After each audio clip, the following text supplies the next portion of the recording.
እሺ በዋናነት ዛሬ የምንማራቸው ሶስት በንዑሰ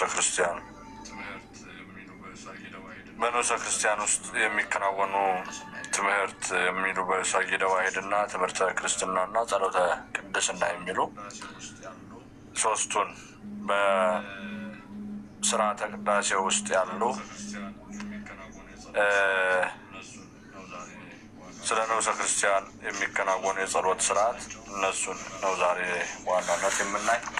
እንግዲህ ሶስቱን ከጨረስናቸው አጠራ አድርጌ ሶስቱን ለማከናወን እሞክራለሁ። ያለዚያ ግን ከደረስንበት እናቆማለን እስካሁኑ ማለት ነው። ሌላው ግን አሁን ወንድማችን ዴባ መሰለኝና መሲ ትሁን ዴባ ያው የማይጠንት ጥቅሞች የሚል የማይጠንት አስፈላጊ ጥቅምና አስፈላጊነት እዚህ ላይ ነው ያቆምን። ይህን እንገልጻለን ብለን እዚህ ላይ ነበር ያቆምንና እሱን ያቆምንበት ላይ ብለን ወደዚያ እንሄዳለን ማለት ነው። አምላካችን እግዚአብሔር ማስተዋሉንና ጥበቡን አድሎን የምናገርበትን አንደበት እናንተ የምትሰሙበትን እዝነ ልቦና ከፍቶ ለአባቶቻችን ለቅዱሳን ሐዋርያት ለሐዋርያውያን አበው ለሊቃውንቱ የገለጸላቸውን ምስጢሩን ለእኛ የሚግለጽልን አምላካችን እግዚአብሔር ይርዳን።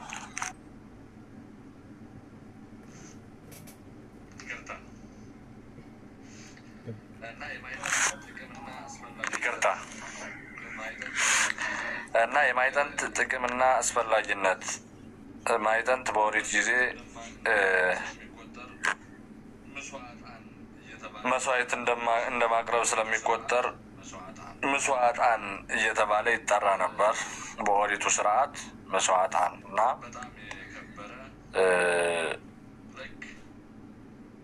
በጣም የከበረ ልክ አርደው መስዋዕት አቅርበው እግዚአብሔርን እንደሚያከብሩት በኦሪቱ ሕግና ስርዓት ማይጠንት ማቅረብ መስዋዕት ሰውቶ እግዚአብሔርን ለማቅረብ ያለ ነው።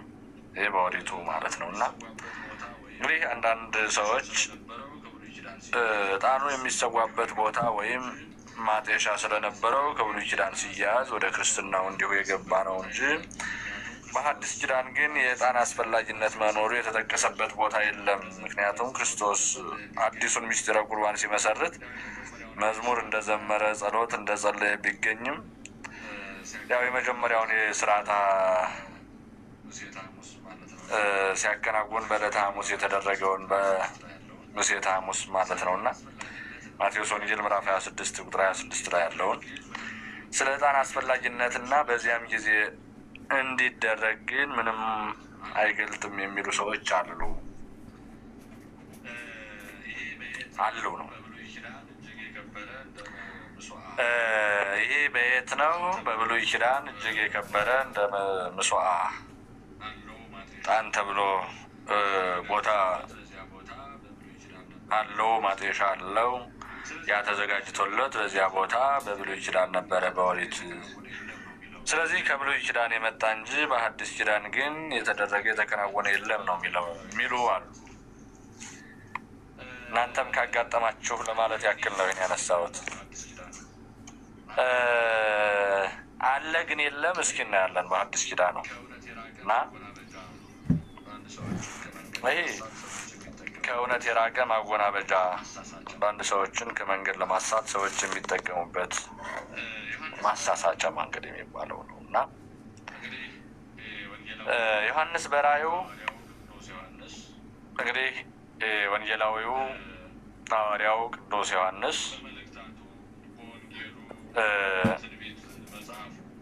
በመልእክታቱ በወንጌሉ በትንቢት መጽሐፉ ወይም ራእየ ዮሐንስ ብለን በምንገልጸው በተለያየ መልኩ ቅዱስ ዮሐንስ እንግዲህ በወንጌሉ ስንመለከት የመጀመሪያ መጽሐፉ ወንጌሉን ሲጽፍ ከሰማያዊ ልደቱ ነው የሚጀምረው። ከሰማያዊ ልደቱ ጀምሮ ነው እየተነተነ የሚወርድና እንደሱ እንግዲህ በብዙ መልኩ የተገለጠ ነው። በእርግጥ ቅዱስ ዮሐንስ የጌታ ወዳጅ፣ ወልደ ነጎድጓድ፣ አቡነ ቀለምሲስ፣ ታወግሎስ እያልን የምንጠራበትም የተለየ አጠራር ብዙ ስሞች አሉት። የጌታ ወዳጅ የነበረ የከበረ ሐዋርያ ከተከተለው ጊዜ ጀምሮ በሞቱ ጊዜ እንኳን ያልተለየው ታማኝ አገልጋይ የነበረ ነው እና እሱ እንግዲህ ስለዚህ ማዕጠንት በስፋት በራእዩ ላይ ነግሮናል። ያውም ሲናገር ምን ይላል? 24ቱ ካህናተ ሰማይ የእግዚአብሔርን መንበር እንደሚያጥኑ ዕጣኑም በእግዚአብሔር ዘንድ የተወደደ እንደሆነ እየመላለሰ ገልጾ በመጽሐፉ በራእዩ ላይ ማለት ነው አርገጢስ ለውእቱ ዕጣን ምስለ ጸሎቶሙ ለቅዱሳን እያለ ነው። ምስለ ጸሎቶሙ ለቅዱሳን ራእይ ምዕራፍ 8 ቁጥር 4 ጀምራችሁ አንብቡት። ራእይ ዮሐንስ ምዕራፍ 8 ከቁጥር 4 ጀምሮ ያ በላይ በሰማይ ያሉት ቅዱሳን መላእክት 24ቱ ለዚህ አገልግሎት የተሰየሙት ምስጋናቸው ምግባቸው፣ ምግባቸው ምስጋናቸው የሆነላቸው ቅዱሳን መላእክት ያለማቋረጥ እግዚአብሔርን የሚያመሰግኑት ቅዱሳን መላእክት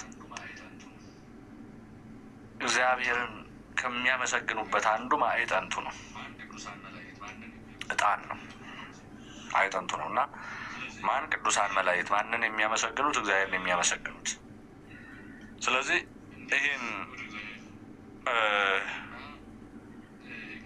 እንዴት ወደ እግዚአብሔር እንደሚያደርግና የቅዱሳን መላእክት ማዕጠንት የተወደደ የከበረ በእግዚአብሔር ዘንድ እጅግ የከበረና የተወደደ እንደሆነ ሁሉ የቅዱሳን የካህናቱ ማዕጠንትም እንደዚያው ነው እና ስለዚህ ማዕጠንት የአምልኮ መስዋዕት በመሆኑ ከጸሎት ጋር ሁል ጊዜ ይቀርባል። ማዕጠንት የአምልኮ መስዋዕት ነው። የአምልኮ መስዋዕት ከዚህ ሌላ ቤተክርስቲያን የእግዚአብሔር ቤት ስለሆነች መዓዛዋ መልካም እንዲሆንና ተዋሲያን እንዲጠፉ እንግዲህ እግዚአብሔር ቤት ቤተክርስቲያን የእግዚአብሔር ቤት ናት። እግዚአብሔር የሚገኝባት፣ እግዚአብሔር የሚገለጥባት፣ ከቅዱሳኑ ጋር ቃል በቃል የሚያወራባት አካሉም ነች። ክርስቶስ አካሉ ነች አይደለ? አሁን ስለ ባልና ስለ ሚስት ተዋሕደው ቅዱስ ጳውሎስ ፊልጵስዩስ ምዕራፍ 5 ከቁጥር 20 ጀምሮ ሲናገር ምንድን ነው የሚለው? ክርስቶስ የክርስቶስ አካሉ ቤተክርስቲያን ናት፣ የቤተክርስቲያን ራሷ ደግሞ ክርስቶስ ነው ብሎ እዚህ ጋር አገናኝተው ስለ ባልና ስለ ሚስት በተናገረበት ምዕራፉ ማለት ነው። በፊልጵስዩስ ላይ ስለ ባልና ስለ ሚስት በተናገረበት መልእክቱ ኤፌሶን 5 ይቅርታ እና አካሉ እንደሆነች ተናግረዋል ቅዱስ ጳውሎስ እና ራሱም ደግሞ የቅዱሳን የሚገለጠው ከቅዱሳን ጋር ማንም ጸሎቱን ቢጸልይ እግዚአብሔር ፈጥኖ የሚሰማው በዚህች ቦታ ስለሆነ በአጠቃላይ ግን ቤተክርስቲያን የእግዚአብሔር ቤት ነች። እግዚአብሔር ቤት ናት። የእግዚአብሔር ቤት ስለሆነች መዓዛዋ መልካም እንዲሆንና ተዋሲያን እንዲጠፉ ከማድረጉ አንዱ ነው። መዓዛው እንዲቀየር ተዋሲያን እንዲጠፉ በዚያ ውስጥ እና በቤታችን ውስጥ የቤታችን መዓዛ እንዲያምር የምናደርጋቸው ብዙ ነገሮች ስላሉ ማለት ነው እና ይህ ደግሞ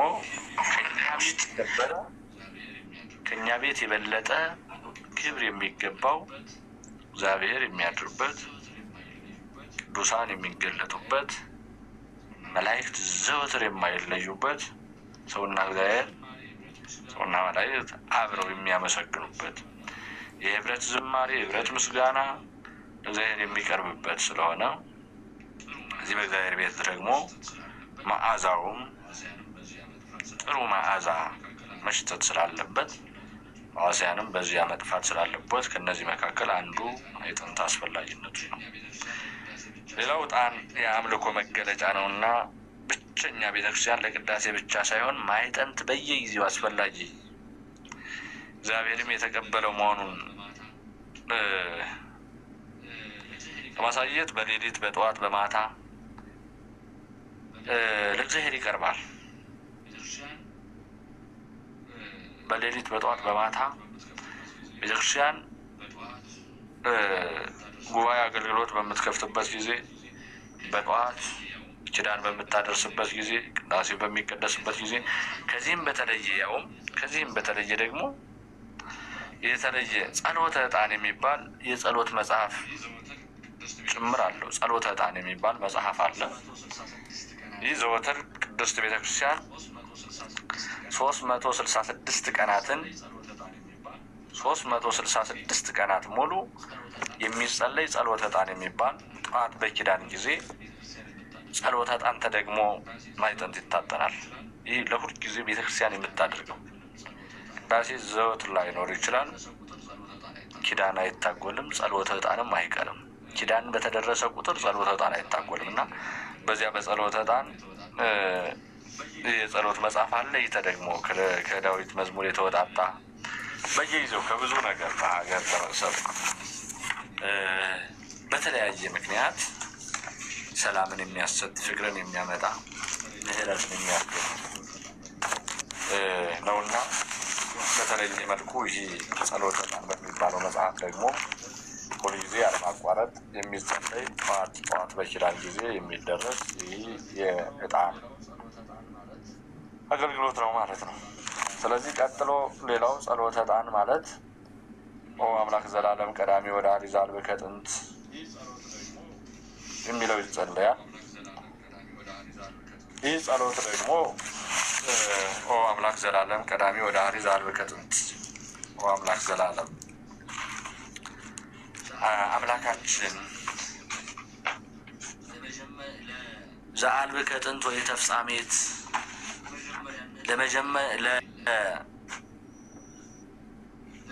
ለመጀመሪያነትህ ቀዳሚ የሌለ ለዳህራዊነትህ ደግሞ ተከታይ የሌለ ቀድመህ የነበርክ ለዘላለም የምትኖር አምላካችን እግዚአብሔር ሆይ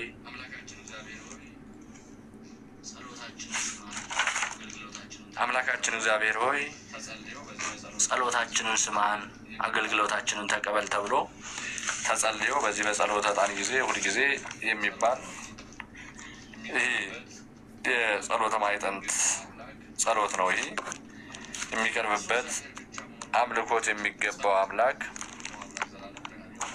እርሱ እግዚአብሔር ብቻ መሆኑን የሚገልጥ ጸሎት ነው። ኦ አምላክ ዘላለም ቀዳሚ ወዳሪ ዘአልብከ ጥንት ወይ ተፍጻሜት እየተባለ የሚጸለየው ይህ በጸሎተ ዕጣን ጊዜ የሚከናወን የጸሎት ስርዓት ነው እና ዋናው አንዱ በመጀመሪያም እንዳልነው የአምልኮ ስርዓት ነው ጸሎተ ዕጣን ማለት ነው። ከዚህ በኋላ ወንዙ ይሁዳ ሀበታውን ጸሎተ ጊዜ ማይቶተ እያለ በአጠቃላይ በቅዳሴ ጊዜ ያው አሁን ያለነው ጸሎተ ቅዳሴ ስለሆነ በስርዓተ ቅዳሴ ጊዜ አጠቃላይ አሁን እየተነጋገርን ያለው ስለ ማዕጠንት ጥቅም ነው ያለነው፣ ግን ጸሎተ ቅዳሴ በሚለው ውስጥ ነው። ከጸሎተ ቅዳሴን በሁለት ከፍለን አይተናል፣ ስርዓተ ቅዳሴና ፍሬ ቅዳሴ። አሁን ያለነው ስርዓተ ቅዳሴ ከመጀመሪያው ክፍል ነው። በአጠቃላይ ግን በቅዳሴ ጊዜ 7 ዑደታት አሉ። 7 ዑደታት አሉ። በምን? በማዕጠንት ዑደታት ማለት እየዞሩ ካህኑ በቅዳሴ ጊዜ በሙሉ ቅዳሴ ጊዜ 7 ጊዜ ዞረው ያጥናሉ። በማዕጠንት 7 ጊዜ ሙሉ በቅዳሴው ሰዓት ያለው ይህ ነው። ይህ 7 የሆነበት የራሱ የሆነ ምክንያት አለው።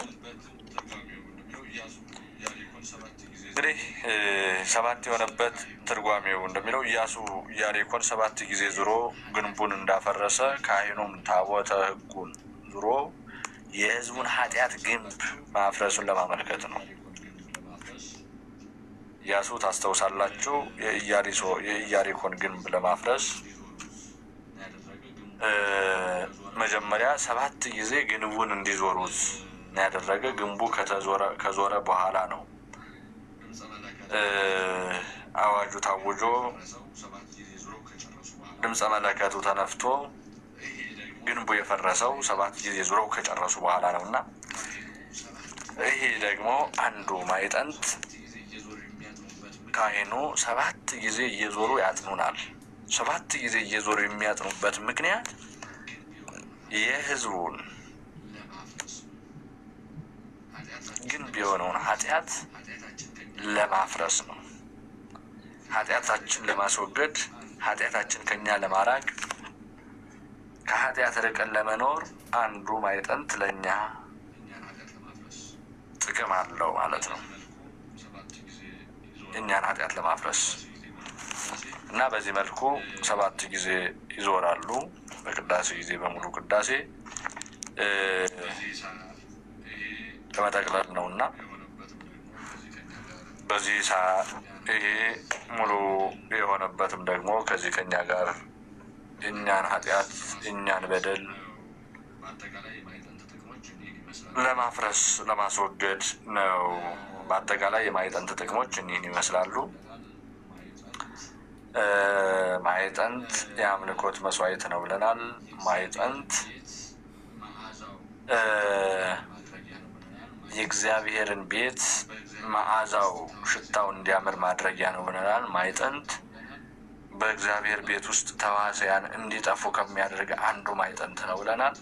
ማዕጠንት ሌላው ሙሉ 7 ጊዜ የሚታጠንበት ምክንያት ደግሞ ትልቁና ዋናው ምክንያት የእኛን ኃጢአት ለማፍረስ የእኛን ግንብ የሆነውን እንደ ኢያሪኮ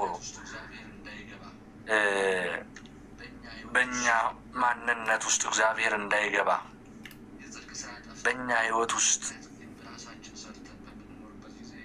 የጽድቅ ስራ ጠፍቶብን በኃጢአት ግንብ ራሳችን ሰርተን በምንኖርበት ጊዜ የዕጣኑ መዓዛ 7 ጊዜ እየዞረ ካህኑ በሚያጥነን ሰዓት ያ እንደ ኢያሪኮ ግንብ ጸንቶ የነበረው ኃጢአታችን ከኛ ይፈርሳል ማለት ነው እና ኃጢአታችን ለማፍረስ አንዱ የማዕጠንት አገልግሎት ነው። በምን? በጸሎተ ቅዳሴ ጊዜ፣ በቅዳሴ ጊዜ ይሄ ነው። አሁን የማዕጠንት ጥቅም ካየን ይሄን ያክል ነው።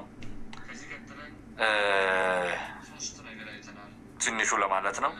ከዚህ ቀጥለን 3 ነገር አይተናል። በተወጥኖተ ቅዳሴ ወይም በስርዓተ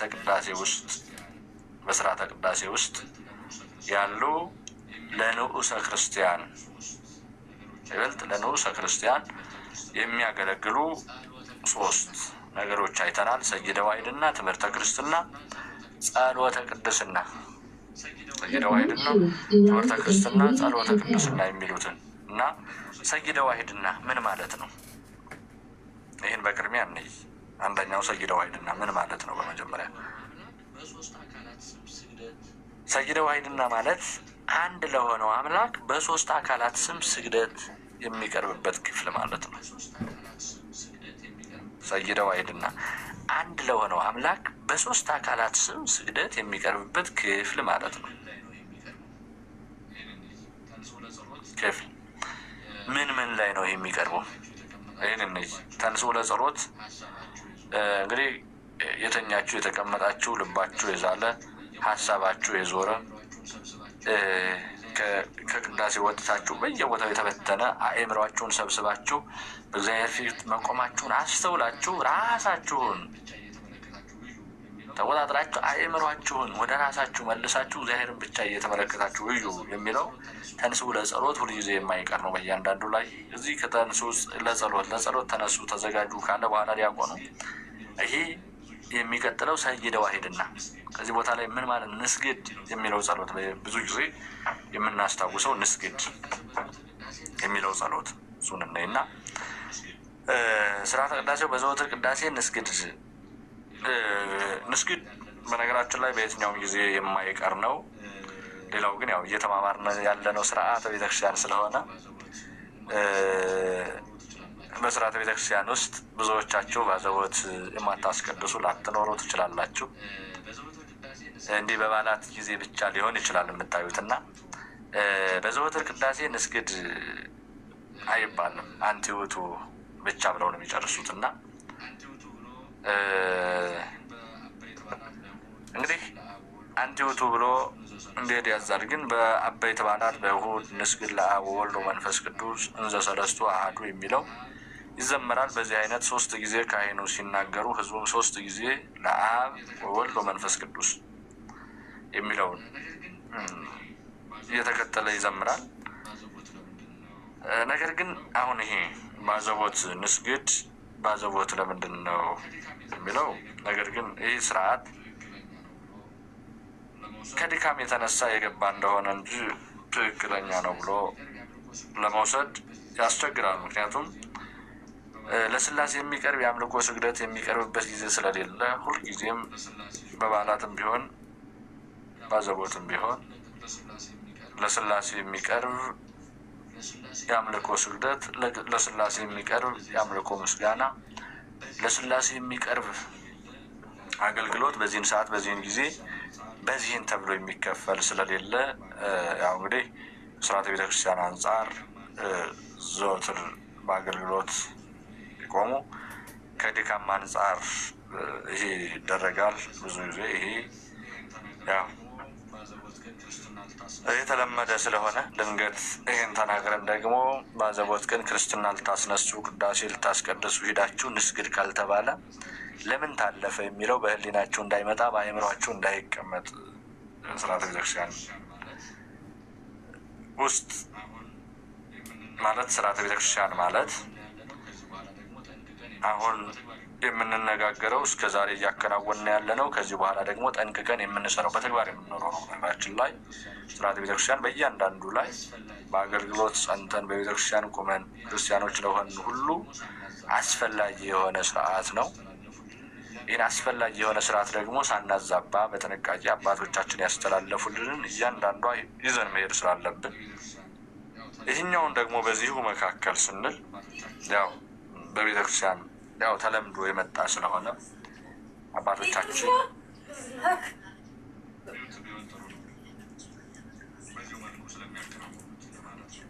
ሚውት ቢሆን ጥሩ ነው። በዚሁ መልኩ ስለሚያከናውኑት ለማለት ነው። በዋናነት ግን ሰይደ ዋሂድና የሚለው ይህ ለአብ እንግዲህ ሰይደ ዋሂድና በራሱ ምንድን ነው ለሚለው አንድ አምላክ በሶስት አካላት አብ ወልድ መንፈስ ቅዱስ ሲጀምር ንስግድ ነው የሚል ካህኑ። ከዚያ በኋላ ንስግድ ካለ በኋላ ለአብ ለወልድ ለመንፈስ ቅዱስ እንዘ ሰለስቱ አሐዱ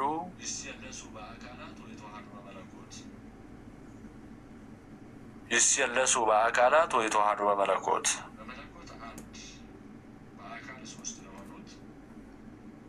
በመለኮት አንድ በአካል 3 ለሆኑት ለአብ ለወልድ ለመንፈስ ቅዱስ ከአንገት ጎንበስ ከወገብ እጥፍ ከጉልበት በርከክ ተብሎ የሚቀርብ የአምልኮ ምስጋና የአምልኮ ስግደት ነው።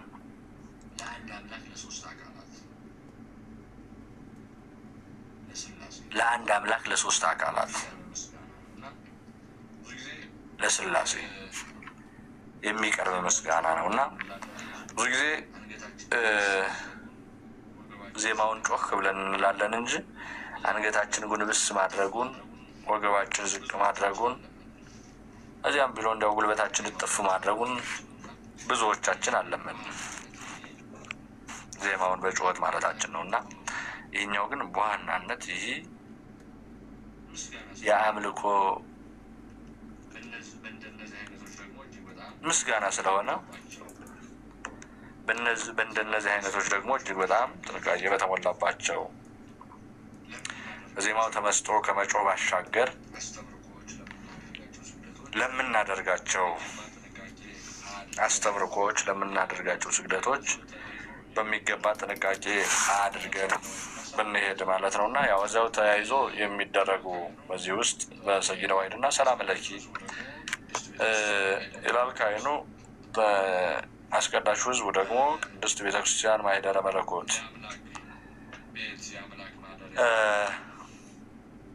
የአምላክ ቤት የአምላክ ማደሪያ ቅድስት ቤተክርስቲያን ይላል። ሰላም ላንቺ ይሁን ነው የሚል ካህኑ መጀመሪያ ሰላም ላንቺ ይሁን ሲል አዎ ይሁን ይደረግ ለማን? መለኮት አምላክ ላደረባት የአምላክ ማደሪያ ለሆነችው ለቅድስት ቤተክርስቲያን ይላል። ሰአሊ ለነ ለምኝልን ድንግል ማርያም ወላዲተ አምላክ የአምላክ እናታችን ወላዲተ አምላክ አንቺ ለምኝልን። እዚህ አንቲ ውእቱ የሚላለ ማይጠንት ዘወርቅ እንተ ጾልኪ በመሳት ብሩክ ዘነሳ መቅደስ ዘይሰሪ ኃጢአተ ወይ ደመሱስ ገጋይ ዝውቱ ዘእግዚአብሔር ቃል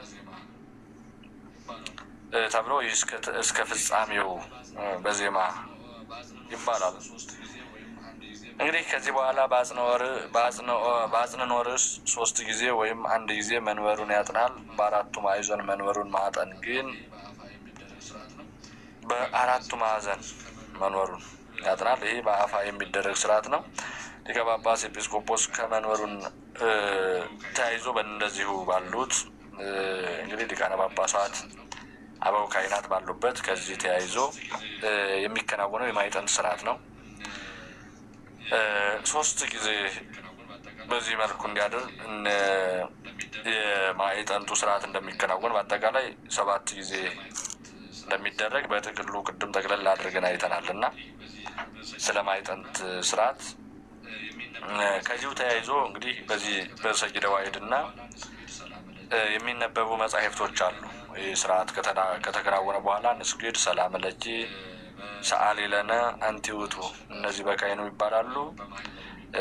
በተቀባዩ ደግሞ ወይም በአስቀዳሹ በሌላው ማህበር የሚባሉ ለአብ ለወልድ ለመንፈስ ቅዱስ የቅድስት ቤተክርስቲያን ማኅደረ መለኮት ድንግል ማርያም ወላዲተ አምላክ ማዕጠንተ ዘወርቅ እንተ ጾልኪ በመሳት እስከ ፍጻሜው እነዚህን እየተከናወኑ ይመጣሉ። ከዚህ በኋላ በረከተ ጳውሎስ ይደር በላይ ላይ እያለ ዲያቆኑን ይባርከዋል። ከዚህ መባረኩ የጳውሎስን መልእክት እንዲያነብ መፍቀዱ ነው። ካህኑ በረከተ ጳውሎስ ይህድር በላይ ላይ ከብሎ ነው የሚባርከው። የጳውሎስን መልእክት ሂድ አንብብ ፈቅጄልሃለሁ ብሎ ካህኑ ያሰናብተዋል። ከዚህ በኋላ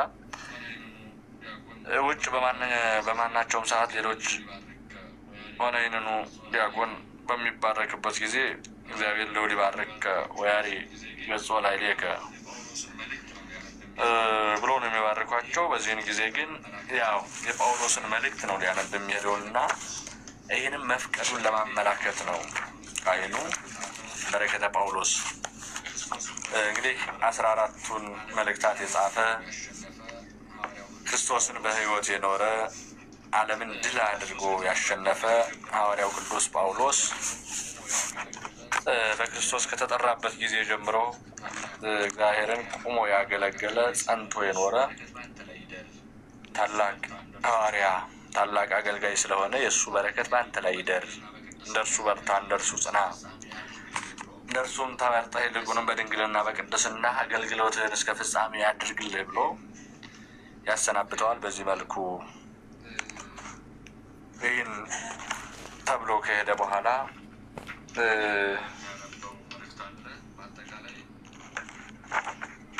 የሚያነበው መልእክት አለ። በአጠቃላይ በአራቱ ማዕዘን በዚህ ሰዓት ይነበባሉ መጻሕፍቱ። ዲያቆኑ የጳውሎስን መልእክት ወደ ምዕራብ ዙሮ 4 የመጽሐፍ ቅዱስ ክፍሎች ይነበባሉ። ዲያቆኑ ዋናው ዲያቆን ማለት ነው ሰራዩ ወደ ምዕራብ ዙሮ የጳውሎስን መልእክት ያነባል። ከጳውሎስ መልእክት ከ14ቱ መልእክታት አንዱን፣ ሁለተኛው ደግሞ ወደ ምዕራብ ተመልሶ የጴጥሮስን፣ የዮሐንስን፣ የያዕቆብን፣ የይሁዳን ከነዚህ መካከል አንዱን ያነባል። የዮሐንስ፣ የጴጥሮስ፣ የይሁዳ፣ የያዕቆብ እነዚህ ከአራቱ መልእክታት አንዱን ያነባል። በዕለቱ የታዘዘውን ከባሉ ጋር የሚስማማውን መልእክት ያነባል። ሶስተኛው የሐዋርያት ስራ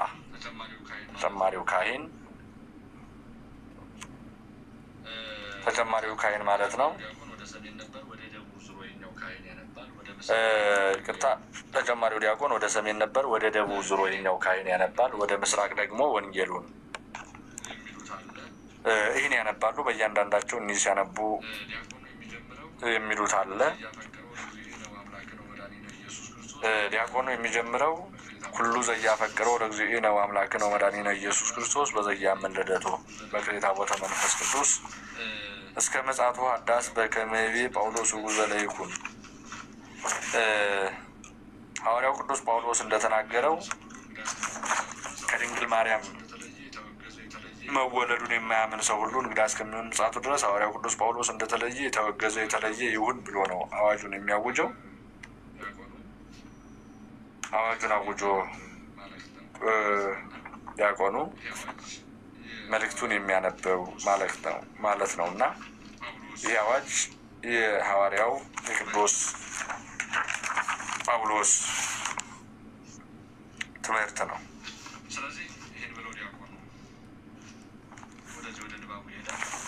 ስለዚህ ይህን ብሎ ዲያቆኑ ወደዚህ ወደ ንባቡ ይሄዳል።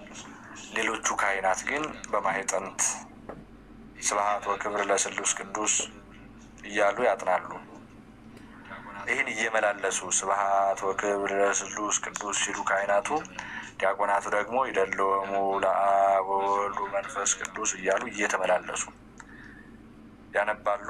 በዚሁ መካከል እግዚአብሔር አምላክነ በከመ አናሃልካ ቅድመ ጥቅማ ለኢያሪኮ በእደ ኢያሱ ገብርከ ወልደ ነዊ እያለ ወደ መቅደስ ይገባና ያነባል። በአመላካቢያ ወቆመ ቅድሚያ እያለ ዙሪያውን ይዞራል። ሁለቱ ካህናት አንዱ እግዚአብሔር አምላክነ በከመ አናሃልከ እነዚህን እያሉ እየተቀባበሉ ተወካፌ ንስሐ ወሥርየ ኃጢአት ኢየሱስ ክርስቶስ እያለ 3 ጊዜ ጽናውን በማዞር እርገተ ዕጣን ያደርጋል ማለት ነው። እንግዲህ እርገተ ዕጣን የምንላቸው ደግሞ በአጠቃላይ 13 ናቸው። እርገተ ዕጣን 13 ናቸው በዚህ ዙሪያ የሚደረጉት ማለት ነው። ከዚህ ላይ 3 ጸዋትወ ላይ ተንሥእ እግዚኦ አምላኬ ወይዘረወ ጸርከ ወይንግር መገጽከ እያለ የሚጸልየው ጸሎት አለ። 3 አለ። ተዘከረነ ሲል በስጋው በደሙ ላይ ያለ 3 አለ። ሲወርዱ 1 ድምር 13 በዚህን ጊዜ እርገተ ዕጣን ተብሎ የሚጠራ የጸሎተ ዕጣን አገልግሎት በዚህ ውስጥ ያለ እርገተ ዕጣን 13 ነው ማለት ነው። እንግዲህ ይሄ የቅድሙ ጸሎተ ዕጣን የሚለው በቅዳሴ ጊዜ ያለ ይሄ እርገተ ዕጣን ነው። ያ ጸሎተ ዕጣን ነው። በዚህ ጊዜ 13 የሆነበት ራሱን የቻለ ቁጥር አለው። 13ቱን ሕማማተ መስቀል ሲያመለክት መዓዛ መለኮቱ በስጋው እንደማይለይ ይገልጻል።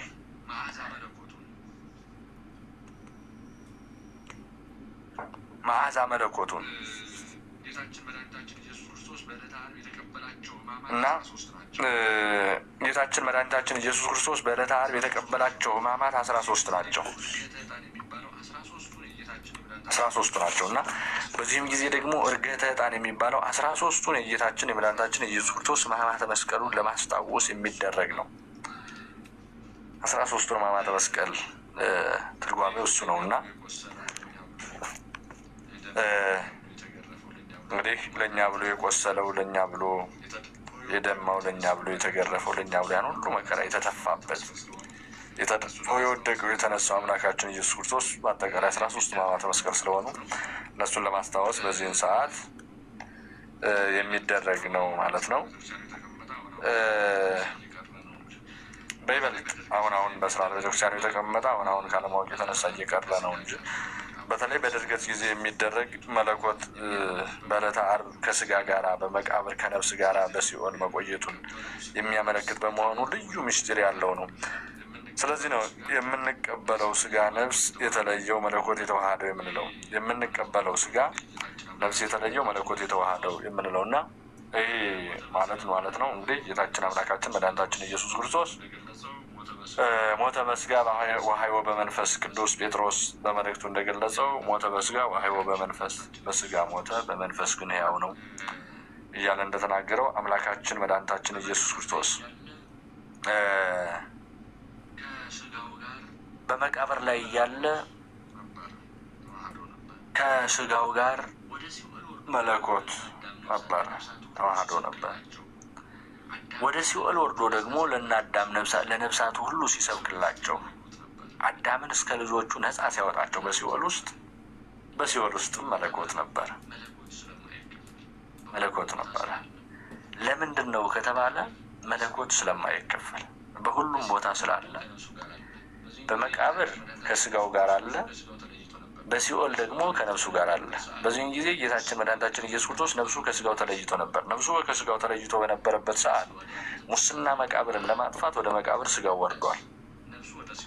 በሲኦል ያሉትን ነፍሳት ደግሞ ማርኮ ወደ ገነት ለመመለስ ነፍሱ ወደ ሲኦል ወርዳ ነበር። ስለዚህ መለኮት ወደ ስጋው መቃብር ወርዶ ሙስና መቃብርን ሲያጠፋ በመቃብር ውስጥ አለ። ወደ ሲኦል ወርዶ ደግሞ ነፍሳትን ማርኮ ይዞ ሲወጣ፣ ከሲኦል ማርኮ ነፍሳትን ይዞ ሲወጣ ወደ ገነት፣ በሲኦል ውስጥም ደግሞ መለኮት አለ እና በዋናነት ለዚህ ነው መለኮት የተዋሃደው ነፍስ የተለየው ስጋ። ቅዱስ ስጋውን ስንቀበል ነፍስ የሌለው ነው፣ ነፍስ የተለየው ነው። ቅዱስ ስጋው ረብ አስተውሉ፣ ነፍስ የተለየው ነው። መለኮት ግን የተዋሃደው ነው። መቼ ላይ ነው ነፍሱ የተለየ? ስጋው በመቃብር እያለ። የክርስቶስ ስጋ ነፍሱ ከስጋው ተለይቶበት የነበረ ጊዜ ነበረ። መቼ? ነፍሱ ወደ ሲኦል ስትወርድ ስጋው ደግሞ ወደ መቃብር የወረደበት ጊዜ ነበረ። ነፍሱ ወደ ሲኦል ስትወርድ ስጋው ወደ መቃብር የወረደበት ይሄ ነው። እንግዲህ እኛ የምንቀበለው ቅዱስ ስጋ ይሄን ነው፣ ስጋውን ነው። በዚህን ጊዜ ምን ተዋህዶታል? መለኮት ተዋህዶታል። አዎ ህብስቱ ተለውጦ ስጋ አምላክ የሚሆነው ልክ በዚያ በመቃብር ያረፈው በአዲሱ መቃብር ያረፈው ትኩሱ ስጋ ነው የሚሆነው። እኛ የምንቀበለው ስጋ መለኮት ትኩሱ ስጋ። ስለዚህ ይህ ግን መለኮት የተዋህደው ነው፣ ነፍስ ግን የተለየው ነው። እና አንዳንድ ከኛ የተለዩ ወይም የካቶሊክ አስተምሮት ነፍስም የተዋህደው የሚሉ ስላሉ የእኛ ከዚያ የተለየ ነው፣ ነፍስ የተለየው ነው፣ መለኮት የተዋህደው ነው። እና ይሄ 13ቱ እርገተ ዕጣን የምንላቸው 13ቱ የክርስቶስን ሕማማተ መስቀል ለማመልከት የተደረጉ ናቸው። ከዚህ በኋላ ንፍቅ ዲያቆን ተንሥኡ ለጸሎት ሲል በስርዓተ ቤተክርስቲያን ትእዛዝ መሰረት እግዚኦ አእምሮ ዜናዊ ጥበብ የሚለውን ይዘምራል ማለት ነው። በአጠቃላይ ግን በዚህ ውስጥ ያሉት ሰጊደ ዋሕድና የምንላቸው በተለያየ መልኩ ያሉ ነገር ግን አንድ ለሆነው አምላክ በሶስት አካላት ስም ስግደት የሚቀርብበት ክፍለ ምንባብ ነው። በዚህ ውስጥ በአጠቃላይ አንድ ለሆነው አምላክ ለሶስቱ አካላት ለአብ ለወልድ ለመንፈስ ቅዱስ የምንለው ነው እና ከዚህ ቀጥሎ ትምህርተ ዋሕድና ብለን ትምህርተ ዋሕድና እንግዲህ በዚህ መካከል ደግሞ ትምህርተ ክርስትና፣ ከዚህ ቀጥሎ ትምህርተ ክርስትና ነው። እንግዲህ ትምህርተ ክርስትና የሚለው ከቅዱስ ጳውሎስ ምንባብ ጀምሮ አራቱም ንባባት እስኪፈጸሙ ድረስ ያለው የትምህርት ክፍል ነው። በዚህ ክፍል ሐዋርያት በዲድስቅልያ በ35ኛው አንቀጽ ዲያቆናት በጸሎት ጊዜ ስማቸው ይነሳ ዘንድ የሙታኑንም ሆነ የሕያዋኑን መባ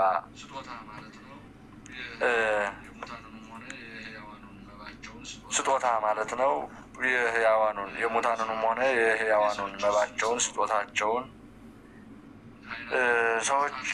የሰዎችን ስም ጽፈው ካህናት መጽሐፍ ሲያነቡ ጸሎት ሲያደርሱ ስማቸውን በመዘከር እንዲጸልዩ ስላዘዙ በየምንባቡ በየጸሎት ፍጻሜ ላይ የሕያዋንንም ሆነ የሙታንን ስም ይነሳል። በየምንባቡ በየጸሎቱ ክፍል ላይ የሙታንም ሆነ የሕያዋኑ ስም ይነሳል። ይሄ እንግዲህ ያው ጊዜ የታወቀ ነውና የሕያዋኑ በሕይወተ ስጋ በሕይወተ ነፍስ ጠብቅልን ተብሎ ጸሎት የሚደረገው፣ የሙታን ደግሞ እዚሁ አይርፍ ነፍሰ ገሉ ነፍሳት አግብርቲው አይማቲው እየተባለ ነፍሳት አግብርቲከ ወአይማቲከ እነዚህ ስለሞቱት ነፍሳት በሕያዋት ስላሉትም የሚዘከር የሚጸለይ የጸሎት ስርዓት አለ። በዚህ ውስጥ ያው የሚከናወኑ የሚደረጉ ናቸው። ይህንም ደግሞ ሐዋርያት ነው በዲድስቅልያ መጽሐፋቸው። እንግዲህ እነዚህ ዲድስቅልያ የምንላቸው 8ቱ የስርዓት መጻሕፍት ባለፈው ተናግሬያለሁ። እያንዳንዱ የስርዓት መጻሕፍት የምንላቸው እነዚህ 8ቱ መጽሐፍ ቅዱስ ናቸው። ከመጽሐፍ ቅዱስ ውስጥ የሚቆጠሩ መጽሐፍ ቅዱስ ናቸው እና የኢትዮጵያ ኦርቶዶክስ ተዋሕዶ ቤተክርስቲያን የጥንቷ ክርስቲያናዊ ክፍለ ዘመን በመከተል ከ7ቱ ጠቅላላ መልእክታት አንድ ከጳውሎስ መልእክት፣ አንድ ከሐዋርያት ስራ፣ ከወንጌል አንድ አድርጋ አንድ ከጳውሎስ መልእክት አንድ ከ3ቱ ቅድም የገለጽኩላችሁ የጴጥሮስ፣ የዮሐንስ፣ የያዕቆብ፣ የይሁዳ እነዚህ 4ቱ መልእክታት ከሐዋርያት ስራ አንድ ከወንጌል አንድ ሆኖ የሚደረሰው የጸሎት ስርዓት ነው። እንግዲህ እነዚህን በሚያከናውኑበት በእያንዳንዱ አሁን ይህ ትምህርተ ክርስትና በምንለው ውስጥ ትምህርተ ክርስትና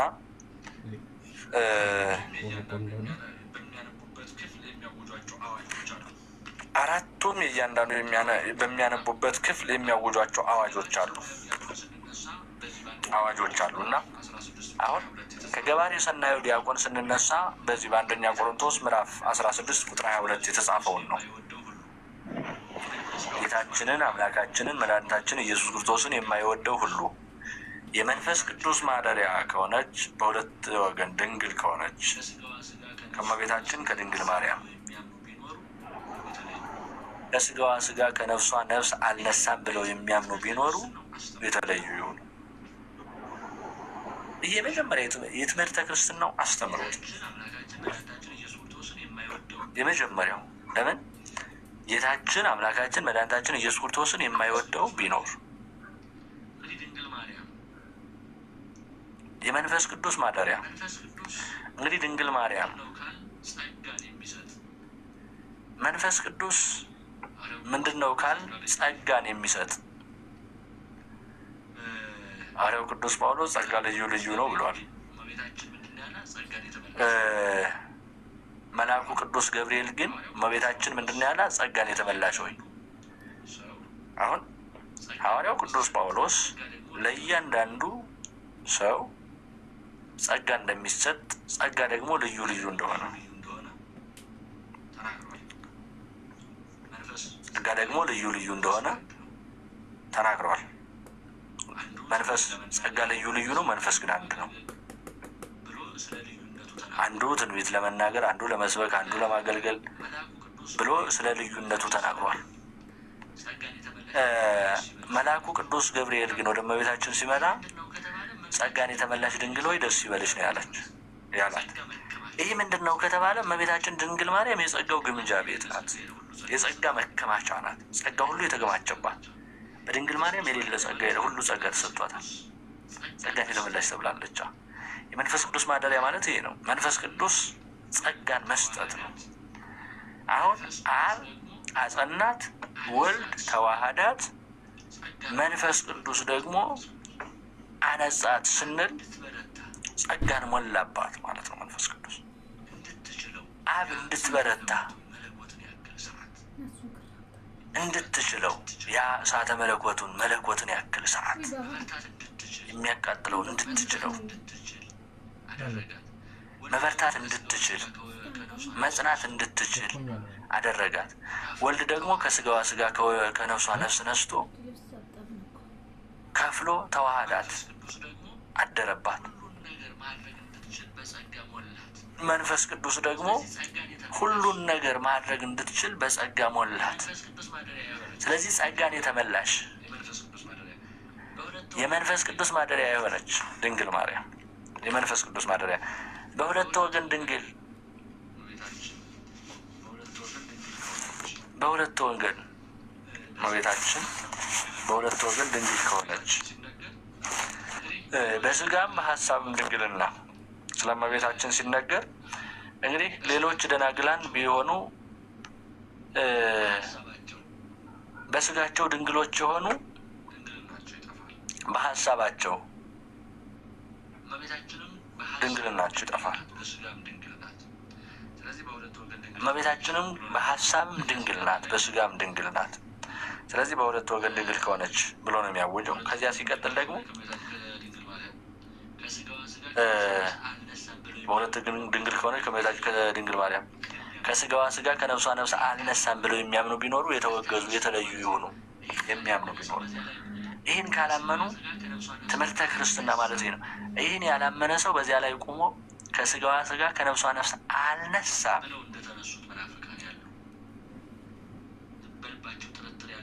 ብለው እንደተነሱት መናፍቃን ያሉ በልባቸው ጥርጥር ያለባቸው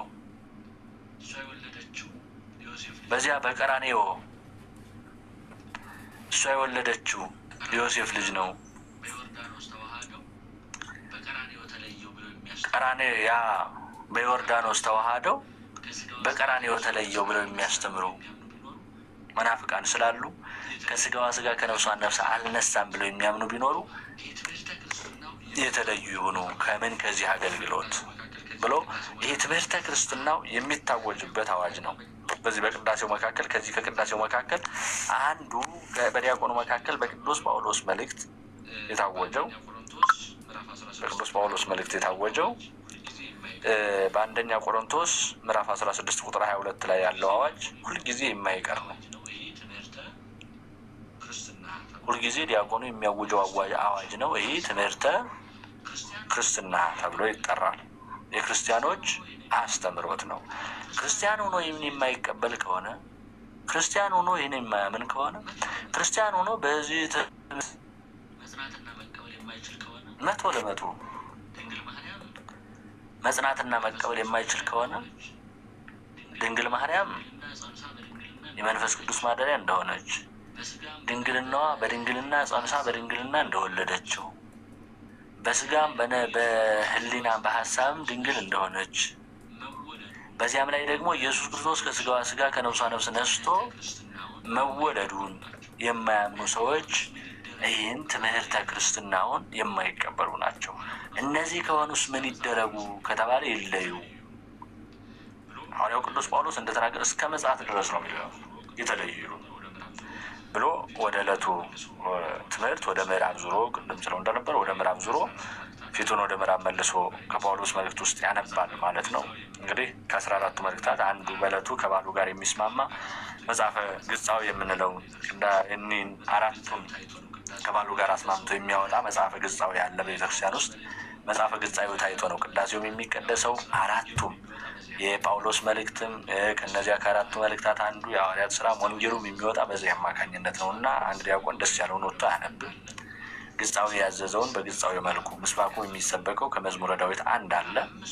ምስባኩ የሚሰበከው በዓሉ ዕለቱን ያዘዘውን አምስቱም መዝሙረ ዳዊት፣ ወንጌሉ፣ የሐዋርያት ሥራ፣ የጳውሎስ፣ የጴጥሮስ፣ የዮሐንስ፣ የይሁዳ፣ የያዕቆብ መልእክታት፣ የጳውሎስ መልእክት ከነዚህ መካከል አራቱ ሲነበብ አራቱም ከባሉ ጋር አብረው የሚሄዱ አብረው የተስማሙ መሆን አለባቸው። ይህ ማለት ነው የተስማሙ ማለት በዓሉን የሚያነሱ ዕለቱን የዛን ዕለት የሚያነሱ ከዚያ ጋር የሚሄዱ ተጠቅሰው እነዚህ ይነበባሉ በዚህ መካከል ያሉት ማለት ነው እና ይህ ትምህርተ ክርስትናው በዚህ መልኩ ይጀምራል። ከዚያ ገጹን ወደ ምዕራብ መዞሩ በጥንት ቤተክርስቲያን አሰራር ቅድመ መሰረት ቤተክርስቲያን ክብ ስለሆነችና በቤተክርስቲያን ዙሪያ የሚጸልዩ ክርስቲያን በአራቱ ማዕዘን ስለሚቆሙ አንዱን ወደ ምስራቅ፣ ሁለተኛውን ወደ ምዕራብ፣ ሶስተኛውን ወደ ሰሜን፣ አራተኛውን ወደ ደቡብ እየዞረ በየአቅጣጫው ለማንበብ ነው።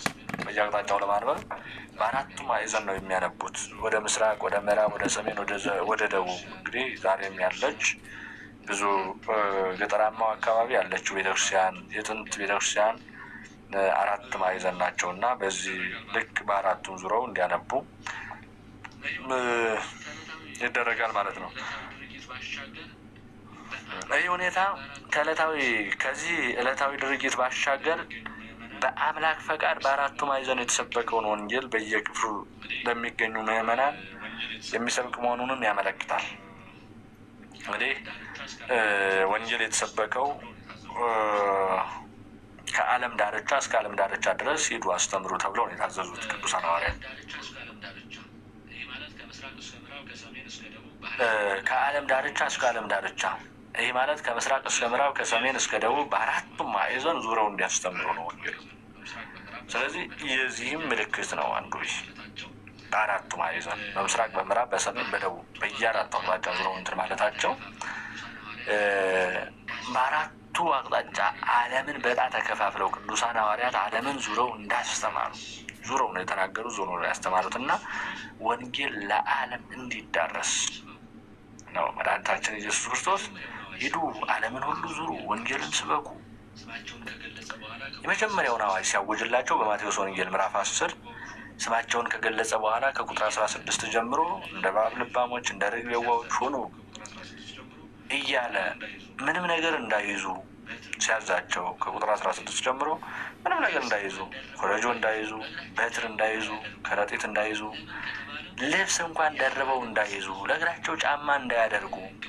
ለምን ከተባለ ያን ዓለምን ስንዞር እንቅፋት ሲመታቸው ጫማ ባላደርግ ኑሮ እኮ እግሬን ገንጥሎ ጥሎት ነበረ እንዳይሉ፣ ውሻ መጥቶ በበትራቸው ተከላክለው ቢመልሱት በትር ባልይዝ ኑሮ እኮ ውሻው በልቶ የነበረ እባቡን መርዛማውን ነገር በዚያ ከገደሉት በዛ እንዳይሉ፣ ነገር ግን ሁሉን እግዚአብሔር አደረገልን ብለው በዛ እንዲደገፉ ምኑንም ብትጨብጡትም ብትጠጡትም መርዝ ብትጠጡ አሁን ብትጨብጡ ይንጡን ብትይዙ የሚነካችሁ ምንም ነገር የለም፣ ያንን ሁሉን ያስወግድላችኋለሁ አጠፋላችኋለሁ ብሏቸዋልና ሁሉን እያደረገላቸው እያከናወነላቸው ምንም ሳይዙ ዓለማትን ዙረው አስተምረዋል። ቅዱሳን ሐዋርያት ከታዘዙበት ጊዜ ጀምሮ ዓለማትን ዙረው አስተምረዋል።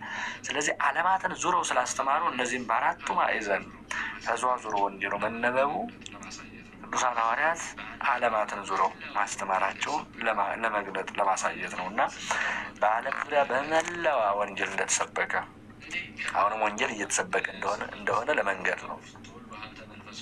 እንግዲህ ከምንባቡ በኋላ ሲመለስ በረከታ ወፍቶል ሀብተ መንፈስ ቅዱስ ዘወረደ ላዕለ ሐዋርያት በጸራጽዮን ቅዱስ ከማሁ ይረዱት መካላይሌ ወላይ ለኩልክሙ አሃው ይላል። በረከታ ወፍቶል የአብ በረከት ብሎ ይጀምራል። በዚሁ ይሁዲ ዲያቆን ማለት ነው። ይሁዲ ዲያቆን ጌታችን አምላካችን መድኃኒታችን ኢየሱስ ክርስቶስ የማይወደው ሁሉ ብሎ መጀመሪያውን አዋጅ ቅድም ያየነውን አዋጅ አውጆ ይጀምራል ወንጌሉ መልእክቱን ማለት ነው። መልእክቱን ሲጨርስ ደግሞ ያ በረከት የወልድ ፍቅር የመንፈስ ቅዱስ ሀብት በሐዋርያት ላይ እንደወረደ በእኔም በእናንተም ላይ እጥፍ ድርብ ሆኖ ይውረድ ብሎ ያውጅላቸዋል። በእኔም በእናንተም ላይ ይውረድ። ለምን? በዚህ ትምህርተ ክርስትና ነው ብለናልና እነዚህ የንዑሰ ክርስቲያን በዚህ ውስጥ ያሉበት ስለሆነ ብዙ ገና ትምህርቱን እየተከታተሉ እግዚአብሔርን አምነው ገና እየጸኑ እየበረቱ በመጽናት ላይ ያሉ ስለሆኑ መንፈስ ቅዱስ በእነርሱ ላይ አድሮ ሐዋርያትን እንዳጸና፣ ሐዋርያትን እንዳበረታ፣ ለሐዋርያት ቋንቋን እንደገለጠ፣ ለሐዋርያት ምስጢርን እንዳሳየ፣ ሐዋርያት ፈሪዎች የነበሩ ደፋሮች እንዳደረገ፣ አላዋቂ የነበሩትን አዋቂ አድርጎ እንዲያስተምሩ ያደረገው መንፈስ ቅዱስ በእነርሱም በእርሱም ላይ ወርዶ ኃይልን እንዲሰጣቸው ብርታትን እንዲሰጣቸው ስለ መንፈስ ቅዱስ መውረድ የአብ በረከት የወልድ ሀብት የመንፈስ ቅዱስ ፍቅር ብሎ በሌላ በኩል በረከታ ወፍቶል ሀብተ መንፈስ ቅዱስ በረከታ ወፍቶል የአብ በረከት የወልድ ፍቅር የመንፈስ ቅዱስ ሀብት ስጦታ ማለት ነው። ሀብት እንግዲህ ስጦታ ነው። መንፈስ ቅዱስ ሀብቱ ነው ለቅዱሳን ሐዋርያት የተሰጣቸው። በዚህ መልኩ ይህን ያውጃል ዲያቆኑ ማለት ነው። ይህን አውጆ ይገባል። እንግዲህ በዚህ ውስጥ መግቢያ አለ፣ ዋና ክፍል አለ፣ የርዕስ መደምደሚያ አላቸው። መግቢያ አለ፣ ዋና ክፍል አለ፣ የርዕስ መደምደሚያ አላቸው። እንግዲህ በመሆኑ የዚህ ክፍል ይዘት ከጸሎተ ቅዳሴው ስለተለየ የሀገራችን ሊቃውንት የደረሱት እንጂ የውጭ ሊቃውንት ያለበት አይመስልም ይባላል። እያንዳንዱ ወንጌል ወይም ምንባብ የራሱ የሆነ ርዕስ ስላለው ምንባቡ ሲያልቅ የተነበበው ቃል ጠቅለል ብሎ በወንጌሉ ዓላማ ይደመደማል። እንግዲህ በምን የተነበበው ከተባለ ዓላማው የሚደመደመው እነዚህን ሁሉ ጥቅልል አድርጎ የሚጨርሳቸው ሁለቱ ዲያቆናት የሚያነቡት የሐዋርያት ሥራ ካህኑ የሚያነባው በምስባክ በመዝሙረ ዳዊት የተነገረው እነዚህን ሁሉ ጠቅለል አድርጎ የሚይዛቸው ወንጌሉ ነው። መግቢያው የዲያቆኑ ነው ብለናል። ዋና ክፍል አለ ደግሞ ይሄ ሐዋርያት ዙረው ያስተማሩት ሐዋርያት የሰበኩት ሉቃስ ታውፋንያ ለሚባል የሐዋርያትን ስም ዝርዝር ጽፈ ስጠኝ ሲለው ስራቸውን ጽፎ የሰጠው። እንግዲህ ሐዋርያት ሥራ የምንለው ሐዋርያት አገልግሎታቸው የተገለጠበት ነው። አገልግሎታቸው ድካማቸው የሄዱበት የወጡበት የወረዱበትን ነው ሉቃስ ለታውፋንያ ጽፎ የሰጠው። ታውፋንያ የጠየቀው መጀመሪያ የሐዋርያት ስም ዝርዝር እንዲሰጠው ነው። የሐዋርያት ስም ዝርዝራቸውን ጽፎ እንዲሰጠው ጠይቆት ነበር። በዚህን ጊዜ ግን ሙሉ ስራቸውን እስከ ስራቸው ነው ጽፎ የሰጠው። እስከ ስራቸው ጠቅላላ አድርጎ አንድም ሳያስቀር ክንውን አድርጎ ቅዱስ ሉቃስ የሐዋርያትን አገልግሎታቸውን የወጡትን የወረዱትን የደከሙትን አብረው የሄዱትን የተለዩትን የሰሩትን እንግዲህ ከመንፈስ ቅዱስ መውረድ ጀምሮ አይደል የሚናገረው የሐዋርያት ምዕራፍ 2 ላይ ምንድን የሚናገረው ስለ መንፈስ ቅዱስ ከወረደላቸው በኋላ ስራ የሰሩ ቅዱሳን ሐዋርያት ወረደላቸው፣ ይናደረገ ቋንቋውን አናገራቸው፣ እንደ እሳት ላንቃ እየተከፋፈለ ወረደላቸው እያለ ብዙ ጊዜ ስለ መንፈስ ቅዱስ መውረድ የሚናገረው የሐዋርያት ሥራ ነው እና ከሱ ጀምሮ ቅዱስ ሉቃስ አጠቃላይ ጥቅልል አድርጎ ጽፎ ለታውፋንያ ሰጠው። ቴዎፍሎስ ወይም ታውፋንያ ይሄ ዋና ክፍል ተብሎ የሚጠራው ነው እና የርዕሱ መደምደሚያ ደግሞ ወንጌሉ ነው።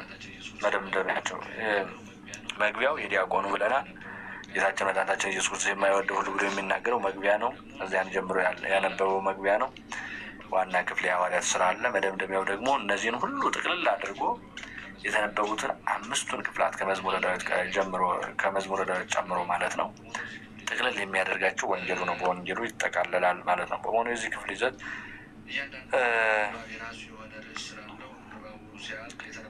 እያንዳንዱ ወንጌል ወይም ንባብ የራሱ የሆነ ርዕስ ስላለው ንባቡ ሲያልቅ የተነበበው ቃል ጠቅለል ብሎ በወንጌሉ ዓላማ ይደመደማል። ከዚህ በኋላ ያው ይሄ እንዳለቀ ተንሥኡ ለጸሎት በእያንዳንዱ ክፍል የማይቀር ነው። በመግቢያው ስላልነው እሱን ትጉ፣ በርቱ፣ ጽኑ የሚለው ሁልጊዜ በእያንዳንዱ ክፍል ተንሥኡ ለጸሎት የማይቀር ነው። የሚያበረታ፣ የሚያጸና፣ የሚጠነክር፣ የተበተነው እንዲሰበሰብ፣ የራቀው እንዲቀርብ፣ የጠፋው እንዲመለስ ስለሆነ እና ኦ አምላክ ዘላለም ቀዳሚ ወደ ዘአልብከ ጥንት ይሄ ያው ኦ አምላክ ዘላለም ቀዳሚ ወደ ዘአልብከ ጥንት መጀመሪያ መጨረሻም የሌለው አምላካችን እግዚአብሔር በእያንዳንዱ አገልግሎት ላይ የሚገለጽ የሚነሳ አምላካችንን ስለ መጀመሪያውም ስለ መጨረሻውም ከእርሱ ውጭ የሚያውቀው የሌለ አምላክ ስለ እርሱ የሚጸለይ ጸሎት ነው። ከዚህ በኋላ ንፍቁ ዲያቆን ከ7ቱ ጠቅላላ መልእክታት ወይም በ8ኛው በራዕየ ዮሐንስ 11ኛው ለጊዜ ተስማሚ የሆነውን ክፍል በአጠቃላይ በዚህ በተጨማሪው ዲያቆን ላይ የሚነበቡ መልእክታት ናቸው። ይህ ኦ የታፍቅርዎ ለዓለም ወይዛል ውስጥ ዓለም የሚለው የአንደኛ ዮሐንስ መልእክት ምዕራፍ 2 ቁጥር 15 ላይ ምዕራፍ 2 ቁጥር 15 ኦ የታፍቅርዎ ለዓለም ወይዛል ውስጥ ዓለም ዓለሙኒ አላፊ ፍትወቱኒ አላፊ እስመ ኩሉ አላፊ ውእቱ። ወንድሞች ሆይ ዓለም አትውደዱት፣ ዓለሙ ምኞቱም ንብረቱም አላፊ ጠፊ ነውና ብሎ ያወጃሉ ተጨማሪው ዲያቆን። ዓለሙም ጠፊ ነው፣ ንብረቱም ጠፊ ነው፣ ምኞትም ተረች ነው። ሁሉም ያልፋሉ፣ ሁሉም ይጠፋሉ። የማይጠፋው እግዚአብሔር ብቻ ነው። ስለዚህ በማይጠፋ ነገር ጊዜያችሁን አታባክኑ፣ አትጨርሱ ሲል ወንድሞቼ ሆይ ጊዜያችሁ በከንቱ እንዳያልቅባችሁ በዚህ በሚባክነው በዚህ በሚጠፋው ዓለም ላይ እናንተ ሕይወታችሁን አጣችሁ ጠፍታችሁ እንዳትቀሩ ብሎ ያውጃል ማለት ነው። በዚያኛው ዲያቆኑ እንዳለ ቅዱስ ሐዋርያ ጳውሎስ ሰናይ መልእክት ፈዋሴ ድውያነ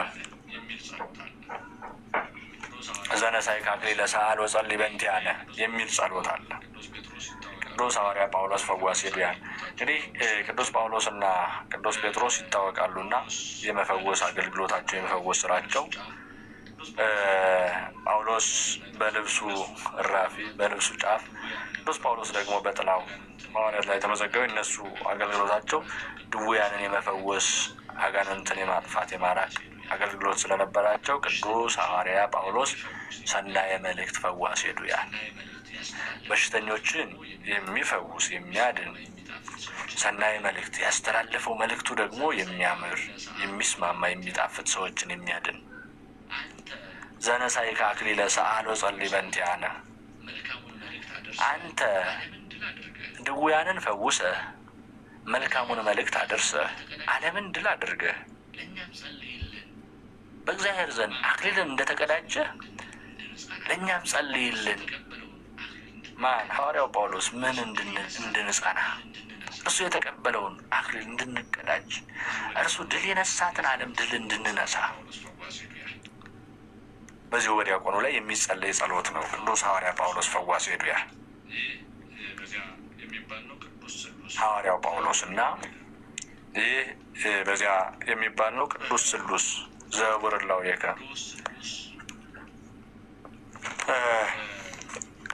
ቅዱስ ስሉስ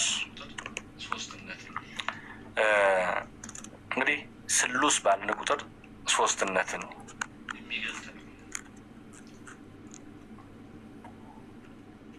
የሚገልጥ ነው። ቅዱስ ስሉስ ዘውርላውየከ በአኗኗሩ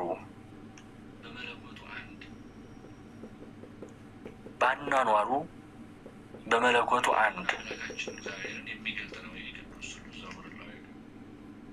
የሆነውን አምላካችን እግዚአብሔርን የሚገልጥ ነው። ይህ ቅዱስ ስሉስ ዘውርላውየከ የሚለው ይኸው ዲያቆኑ ዓለሙን ንብረቱን ሁሉንም ተዉት ብሎ ስለ ዓለም መተው ስለሚጠፋው ዓለም አለማሰብ የማይጠፋውን እግዚአብሔርን መያዝ እንዳለብን ካወጀ በኋላ ስለ አብ ስለ ወልድ ስለ መንፈስ ቅዱስ ስለ አንድነትና ስለ ሶስትነት የሚዘመር በጩኸት በዜማ የሚባል የመዝሙር የዝማሬ አገልግሎት ነው። በዚሁ በእያንዳንዱ ተንሥኡ ለጸሎት አይቀርም።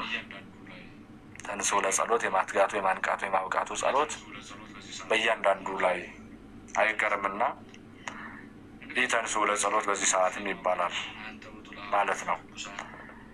እንግዲህ ከዚህ ቀጥሎ እግዚእነ አምላክነ አንተ ውእቱ ለሐዋርያቲከ ቅዱሳን የሚለው ይጸለያል። እግዚእነ አምላክነ አንተ ውእቱ ለሐዋርያቲከ ቅዱሳን ጌታችን አምላካችን መድኃኒታችን ኢየሱስ ክርስቶስ ለቅዱሳን ደቀ መዛሙርትህ ኃይልን የሰጣቸው ብርታትንና ጥንካሬን ያደልካቸው አንተ ነህና እኛንም አጽናን።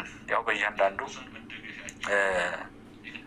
የቅዱሳን መመኪያቸው፣ የቅዱሳን መደገፊያቸው፣ የቅዱሳን መጽናኛቸው፣ የቅዱሳን ኃይላቸው፣ የቅዱሳን ረዳታቸው በእያንዳንዱ ሰማዕቱ የደም ዋጋ ከፍሎ ለእግዚአብሔር ምስክር ለመሆን የሚያጸናው እግዚአብሔር ነው።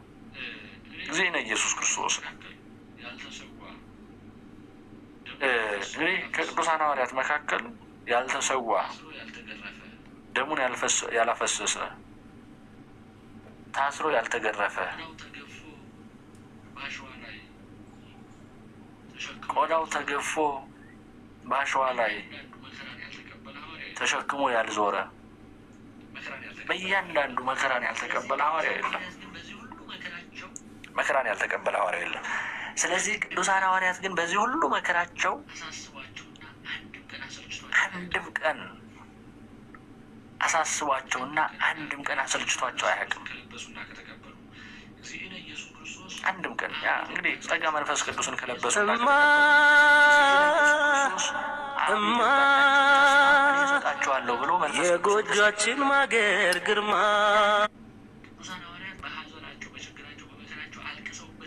ቅዱሳን ሐዋርያት በሐዘናቸው በችግራቸው በመከራቸው አልቅሰውበት የሚያውቁ ጊዜ ሰዓት ቦታ አልነበረ።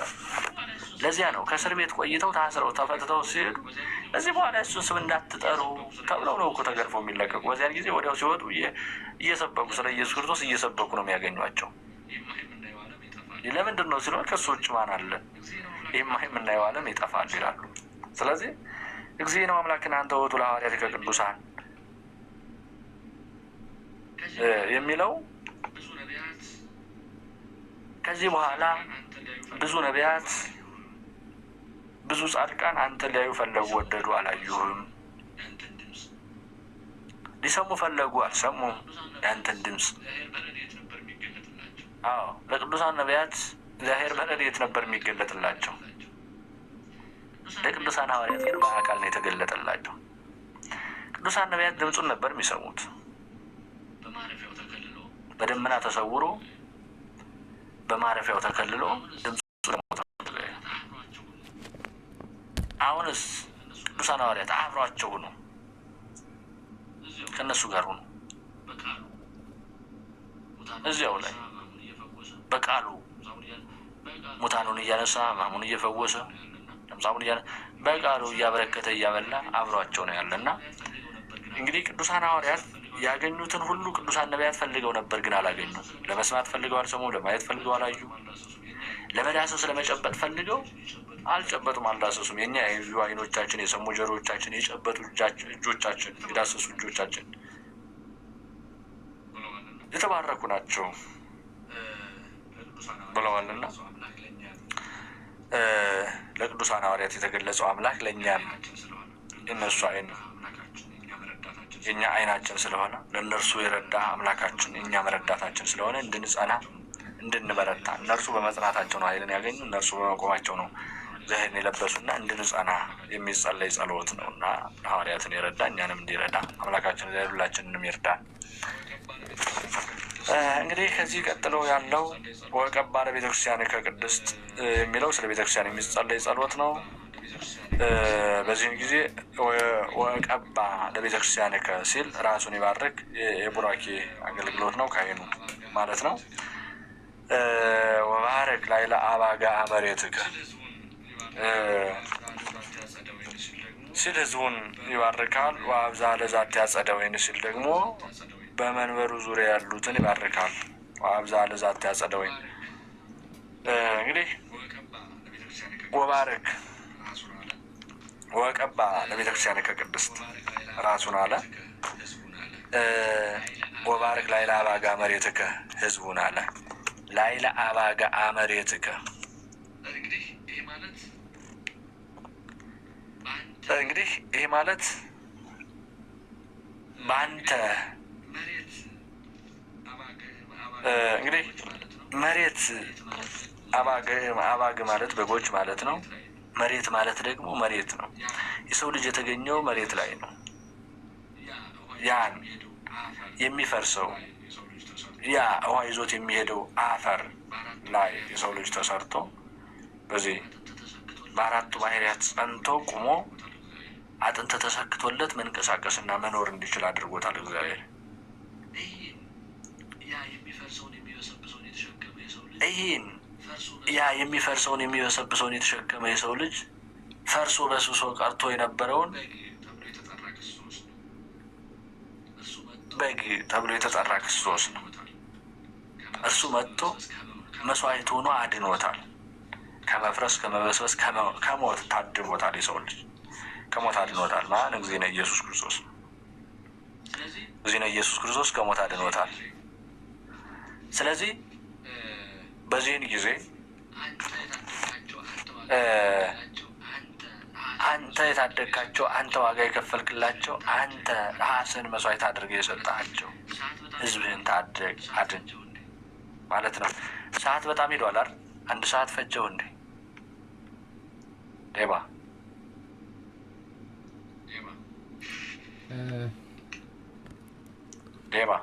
ኦልሬዲ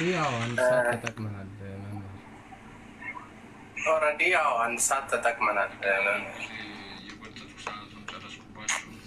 በቃ ረዥም ጊዜ የጎተትኩ ሰዓቱን ጨረስኩባችሁ። ብዙ ጊዜ ነው የወሰድኩትና ለዚያ ነው ድጋሜ እንዳንገናኝ እያሳለችኋችሁ ይመስለኛል። እና አሁን ከዚሁ ላቁምና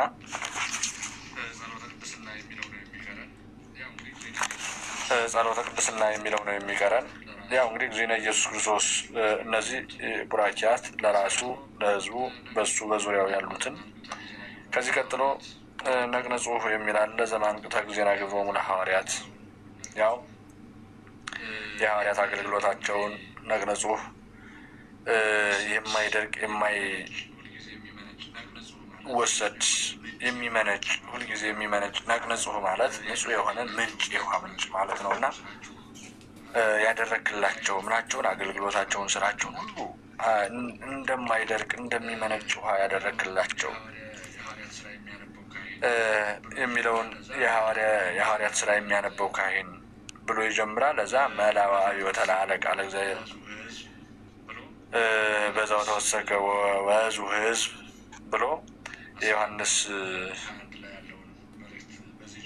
11:21 ላይ ያለውን መልእክት በዚህ ይጨርሳል እና በዚህ ጊዜ ህዝቡ ቅዱስ ቅዱስ ቅዱስ አንተ አባዜ ኩሉ ቅዱስ ቅዱስ ቅዱስ አንተ ወልድ ዋሕድ ዘአንተ ቃል አብያው ቅዱስ ቅዱስ ቅዱስ መንፈስ ቅዱስ ዘተአምር ኩሉ የሚለውን ይዘምራል ማለት ነው።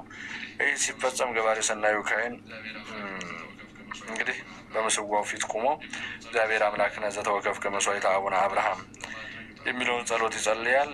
እንደገናም ዑደት ለማድረግ ዕጣኑን ያዘጋጃል። በዚህ ጊዜ ዲያቆኑ በለሆሳስ ቃል ታንሥኡ ለጸሎት ይላል። እንዳለፈው ነው ስዕለከውን አስተበቋቅ እያለ 3 ጊዜ ይዞራል ማለት ነው።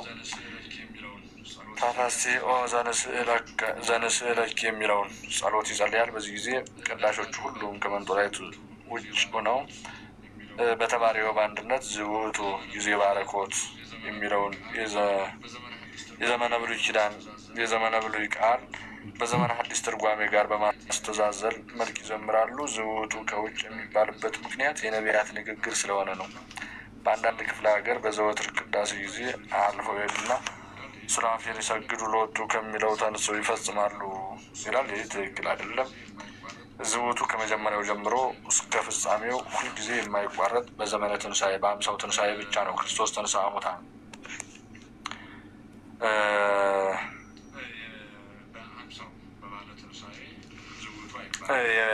በአምሳው በባለ ትንሣኤ ዝውቱ አይባልም። በዚህ ምትክ የሚባል አለ።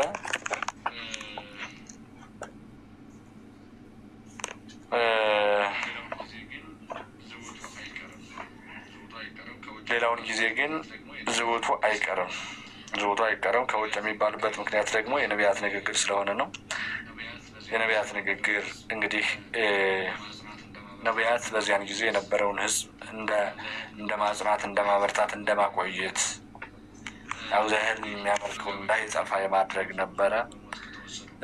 እንግዲህ በዚያ መካከል ግን ያው ዞሮ በሞት ከተወሰዱ በኋላ አንድ ማረፊያቸው ሲሆን የውጭ ንግግር ተብሎ ተይዟል እና የውስጥ የተባለ ደግሞ የሐዋርያት ስራ የነበረው በሐዋርያት አገልግሎት ጊዜ የተከናወነው እና የተፈጸመው ማለት ነው።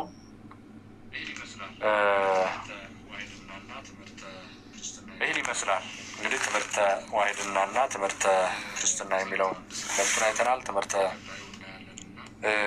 ጸሎተ ቅድስና የሚለውን በቀጣዩ እናያለን እና ያስተማረን የመከረን አምላካችን እግዚአብሔር ስሙ የተመሰገነ ይሁን።